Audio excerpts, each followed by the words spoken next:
ప్రియులరా, మన ప్రభు అయిన యేసుక్రీస్తు నామములో మీకు శుభోదయం.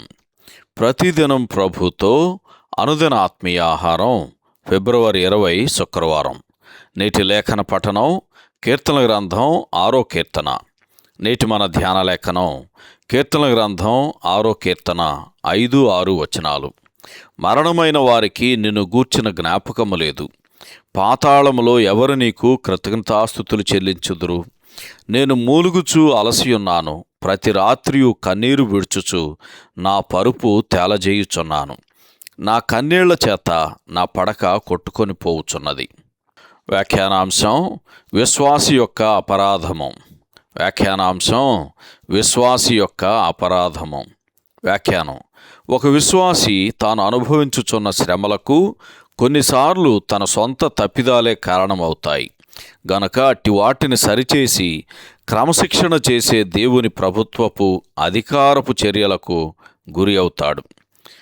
6వ కీర్తన 1వ వచనం, అలాగే ఇర్మియా గ్రంథం 31వ అధ్యాయం 18వ వచనం ఈ సందర్భంలో చదవండి.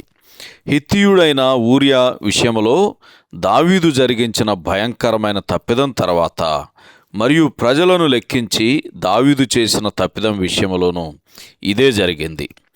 4వ కీర్తన 7-8 వచనాల్లో ఉన్నట్లుగా అప్పుడు సంతోషం మరియు సమాధానం గురించి ఎటువంటి ప్రశ్న ఉత్పన్నం కాదు. అపరాధం చేసిన వాడు తన మంచం మీద పరుండి ఉన్నప్పుడు తన హృదయముతో తాను సంభాషించుకోవటానికి బదులుగా 4వ కీర్తన 4వ వచనంలో రాయబడినట్లు తన పరుపును వేదనతో కూడిన కన్నీళ్లతో ముంచివేసుకుంటాడు అని 6వ కీర్తన 6వ వచనంలో చదువుతాం. తనకు జరిగిన దానికి తాను అర్హుడని తెలుసుకొని దేవుని బాధ పెట్టినందుకు తాను సంతాపపడతాడు. మరణ భయము అతనిని వెంటాడుతుంది. 6వ కీర్తన 5వ వచనం చదవండి. అతను ఇకపై మంచి మనస్సాక్షి నుండి ఉద్భవించే సంతోషకరమైన స్వేచ్ఛను అతడు పొందలేడు. అయినప్పటికీ అటువంటి సందర్భాలలో కూడా దేవుని కనుగొనవచ్చు. ఎందుకంటే ఆయన తాను విమోచించిన వారిని అమితముగా ప్రేమిస్తున్నాడు గనక వారిని నిరాశలో విడిచిపెట్టడు. ఆయన అతని విన్నపాన్ని విని అతని ప్రార్థనను అంగీకరిస్తాడు అని 6వ కీర్తన 9వ వచనంలో చదువుతాం. అదేవిధంగా బాధను అనుభవించుచు మరణం కోసం ఎదురు చూస్తున్న హిజ్కియాను ఆదరించుచూ ఈ విధంగా పలికాడు.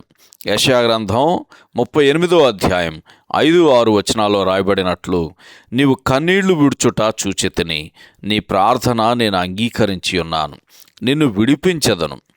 అలాగే 5వ వచనం కూడా ఈ సందర్భంలో చదివితే మంచిది. యెషయా గ్రంథం 38వ అధ్యాయం 18వ వచనంతో ఈ మాటలను పోల్చి చూడండి. అవును, దావీదు ప్రార్థన వెంటనే అంగీకరించబడింది అనే నిశ్చయతను అతడు పొందాడు. పరిస్థితులేమీ మారలేదు, కానీ ఇప్పుడు అతని విశ్వాసము నిరీక్షణ పొందినదై విజయం సాధించింది. సహోదరుడు జాన్ కోక్లన్. శుభములతో వందనాలు. ఈ సందేశాలకు సంబంధించి కానీ బైబిల్కు సంబంధించి కానీ మీకేమైనా ప్రశ్నలు ఉంటే ఈ క్రింది నంబరుకు వాట్సాప్ ద్వారా పంపించండి. మీ ఆత్మీయ క్షేమాభివృద్ధి కోసం అనుభవజ్ఞుల ద్వారా జవాబులు అందించబడతాయి.